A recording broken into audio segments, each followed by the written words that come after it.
गांधी गारू उन्नारू ఢిల్లీలో ఆయన ఏమన్నారు ఒకసారి వినండి. कांग्रेस पार्टी यहाँ पे गरीबों की लड़ाई लड़ेगी और यहाँ पे जो हो रहा है बिल्कुल गलत हो रहा है और इसके खिलाफ कांग्रेस पार्टी हर इंच पे लड़ेगी। हम छोड़ने वाले नहीं है, मगर बुलडोजर मेरे शरीर के ऊपर से निकलेगा। अगर यहाँ निकलेगा तो मेरे ऊपर से निकलेगा। బుల్డోజర్ మేరే శరీర్ కే ऊपर से निकलेगा. బుల్డోజర్ పోతే నా పెయి మీదకి వెళ్ళిపోవాలి, నా శరీరం మీదకి వెళ్ళిపోవాలని చెప్పి రాహుల్ గాంధీ గారు చెప్తున్నారు. మరి అక్కడ బుల్డోజర్ కింద పడుకుంది రాహుల్ గాంధీ గారేనా? అంటే ఢిల్లీలో యూపీలో బుల్డోజర్ నడిస్తేనేమో రాహుల్ గాంధీ కోపం వస్తుంది. అదే తెలంగాణలో బుల్డోజర్ వచ్చి నీ ప్రభుత్వం, నీ కాంగ్రెస్ ప్రభుత్వం వచ్చి పేదల పుట్టగొడుతుంటే నీ ప్రభుత్వమే రిజిస్టర్ చేస్తుంది బిల్లులు, నీ ప్రభుత్వమే కూలగొడుతుంది, నీ ప్రభుత్వమే పట్టాలు ఇస్తుంది, నీ ప్రభుత్వమే కూలగొడుతుంటే ఎక్కడున్నారు రాహుల్ గాంధీ గారు? కనీసం ఫోన్ చేసి ముఖ్యమంత్రికి చెప్పొస్తలేదా? చేయకయ్యా ఈ పని, తప్పు పని చేస్తున్నావు అని చెప్పే ధైర్యం కూడా లేదా? ఇక్కడ నుంచి వచ్చే డబ్బులు మూటలు ఆగిపోతాయనా? ఏంది నీ భయం? ఇప్పుడు ఎట్లా మరి మీ ఇల్లు పోయింది, మీరు ఎక్కడ బతకాలి? మీరు మీరు కబ్జా చేసిరు అంటున్నారు, ఇందిరాగాంధీ ఇచ్చిందంటున్నారు.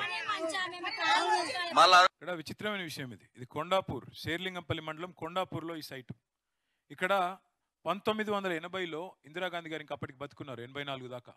ఆ టైంలో కుటుంబ నియంత్రణ ఆపరేషన్లు చేయించుకుంటే వాళ్ళకు ప్రోత్సాహకం కింద ఆ రోజు పట్టాలు ఇచ్చారు, ఇందిరాగాంధీ ప్రభుత్వం ఇచ్చింది.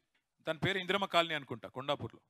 ఇవాళ ఆ ఇందిరమ్మ కాలనీలో ఇందిరమ్మ రాజ్యం అని చెప్పుకునే రేవంత్ రెడ్డి గారి ప్రభుత్వం వాళ్ళందరినీ ఎలగొట్టింది. అక్కడ ఎవరో బిల్డర్ కోసమో పెద్దవాడి కోసమో వాళ్ళందరినీ తరిమేసి ఇందిరాగాంధీ గారు ఇచ్చిన పట్టాలు రద్దు చేసి ఇవాళ వాళ్ళని మెడల్ బట్టి బయటికి నూకితే ఇది వాళ్ళ ఆక్రోషం.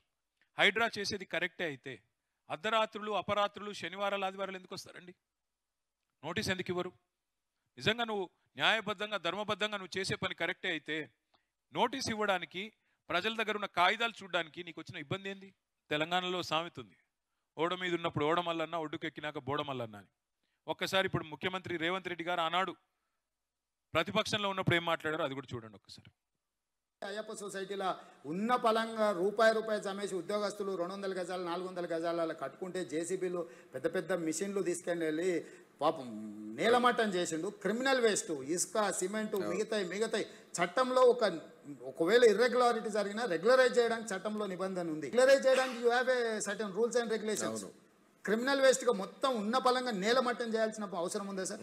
ప్రతిపక్షంలో ఉన్నప్పుడేమో కూలగొట్టడం తప్పు, కూల్చివేతలు తప్పు, criminal waste of public money, తప్పులైతే రెగ్యులరైజ్ చేయాలి. ఇవన్నీ రేవంత్ రెడ్డి గారు చెప్పింది, నేను చెప్పింది కాదు. ప్రతిపక్షంలో ఉన్నప్పుడు రేవంత్ రెడ్డి గారు స్వయంగా చెప్పిన మాటలు. తప్పు జరిగితే క్రమబద్ధీకరించండి, రెగ్యులరైజ్ చేయండి, నోటీసులు ఇవ్వండి, కూలగట్టకండి. కఠిన నిర్మాణాలు కూలగొడితే ప్రజలు రెక్కలు ముక్కలు చేసుకుని సంపాదించిన డబ్బులు వృధా అవుతాయి. ఇది నేను చెప్తున్న మాటలు కాదు, ఇంకోటో చెప్తున్న మాటలు కాదు. ఇవాళ ముఖ్యమంత్రిగా ఉన్న రేవంత్ రెడ్డి గారు ప్రతిపక్షంలో చెప్పిన మాటలు. నేను మీకు ఒక మాట మాత్రం మళ్ళీ ఇస్తున్నా, ఈ ప్రభుత్వం నాకు తెలిసి న్యాయం చేస్తుంది అనే విశ్వాసం నాకైతే లేదు. ఎందుకంటే కూలగొట్టిందే వాళ్ళు, అన్యాయం చేసిందే వాళ్ళు. ఎక్కువ రోజులేమీ లేదు, కేవలం 500 రోజుల్లో తిరిగి కేసీఆర్ గారి ప్రభుత్వం ఈ రాష్ట్రంలో వస్తుంది. మీకు న్యాయం చేసే బాధ్యత